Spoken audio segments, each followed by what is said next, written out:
the question this week is from Olivia. She asks if your baby does not nap at the 4:30ish nap time, because in the book you say they may not. It's so hard for them to stay up until 7 p.m. as their last wake up time was 3 p.m. What do you advise in this situation, Tizzy? So first of all, Olivia, it would be great to know the age of your baby, which I don't know from that question. So we need to first of all say that what's the difference between a sleep and a nap? A nap is 40 minutes. It's one sleep cycle. A nap is one sleep cycle where it's only the shallow sleep. A sleep is where you put multiple sleep cycles together. So if a baby is 4 months old, a nap would be 40 minutes and a sleep would be about 2 hours. So in my routines, we have 2 sleeps, one in the morning, one in the afternoon, and then we have a nap in that sort of late afternoon, early evening time to get them through to 7 o'clock. Yeah. It is very important that one of the sleeps or that nap is done outside in the fresh air. It's also important that mums realise it's okay to have the nap on you. You always say that you love this part of the book. I do. You've mentioned before about the Yeah. nap. Do you want to say it again? I just like that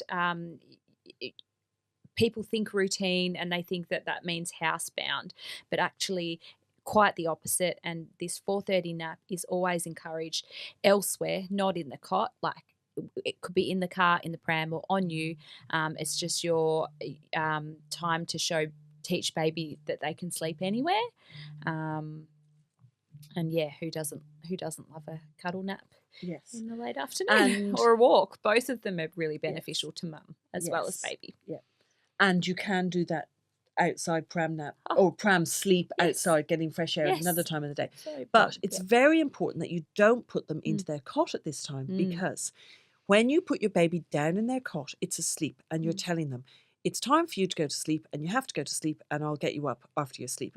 If you put them down for their nap in the cot and then they don't sleep and you get them up, you're giving them mixed messages. Yes. So not a good idea. So if you Yes. couldn't get out and about and you needed somewhere else, you could set up a safe porta cot in your house for them to have this nap, but it has to be safe. So that's a reason why we do it as well on you. And we don't do it in their cot because it's important. But what happens if they don't sleep? So the first thing, if you came to me and said, my baby is not sleeping at this nap, what do I do? The first thing I'd say is, well, what age is your baby? And if it's a young baby under 6 months, I would like the nap to be happening in a flat carry cot type, bassinet type pram. I call them carry cots. Flat pram and facing you. You need to make sure you're following the bedding. So they need to have their comforter, they need to be wrapped, they need to have their sleeping bag if they're of an age of a sleeping bag, and they need to have the right bedding on. They are going to be hotter in the pram. However, so if it's warm weather, you need to reduce the layers. If it's cold weather, they might be colder in the pram and you might need to increase the layers. So you need to be careful of that. Now, if they're a young, that's what I'd look at. If they're a young baby, looking at why I would be saying, well, maybe put them on you and try wrapping them and holding them on you and doing the heartbeat. If they're an older baby, I would say, well, maybe they just do not need that nap. That's right. Lots of people are convinced, overtired. If I put my baby to 7 p.m., they're going to be overtired. I'm not so sure about that. If they've had 2 good sleeps during the day, you would be surprised at how easily they will get from 3 p.m. through to 7 p.m. Why on the routines do we say they go to sleep, you get them up at 3 p.m. and then as they get older, we say get them up at 3:20. Well, that's because first of all, it's really important that 3 p.m. feed's done at 3 p.m. for the mum's milk supply and for the quantity of milk and the type of milk.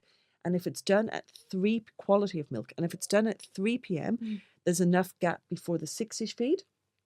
That's really important in the young days.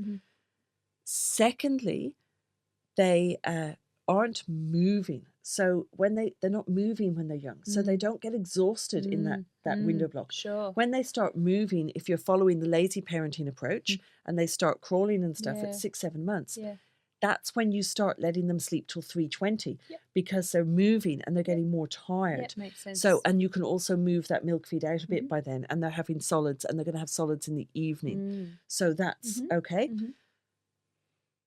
If she really can't get baby to snap at that time and her baby is sort of the 4, 5, nearly 6 month mark, Yes, you could bring the 7 o'clock bedtime forward to 6:45, but I would only do that if you really, really, truly have tried getting to 7 p.m. and your baby hasn't settled, or your baby has settled and woken up 40 minutes later screaming. I would try and avoid it. I hope that answers your question, Olivia. Yeah, I hope so too. Yes. And thanks for listening, everybody. Thank you so much for listening. And remember, please go on and give us a 5-star or a 1-star or a 2-star review. Please give us a review. Please talk about us. Please pop some stuff up on the Instagram. Please look at the Instagram. Please look at the competitions on the Instagram. Please give us feedback. Let us know what you want. Let us know if you want the competitions. Let us know, let us know what you want from these podcasts. Just get in touch, and subscribe. And also, these podcasts are not aimed at new parents. These podcasts are aimed at giving people who have the book and have read the book more detail of the book. So we keep going. We've only got to here. We've only got to there. Well, we're not going to sit here and read the book from front cover to back cover. There'd be no point. They can just listen to the audiobook. Yep. So that's why we go off subject. Yep. It's important to look behind what's in the book and give you the extra detail that cannot be in the book because the publisher needs it, a certain amount of words. That's right. So everyone have a great week, and we'll talk to you next week.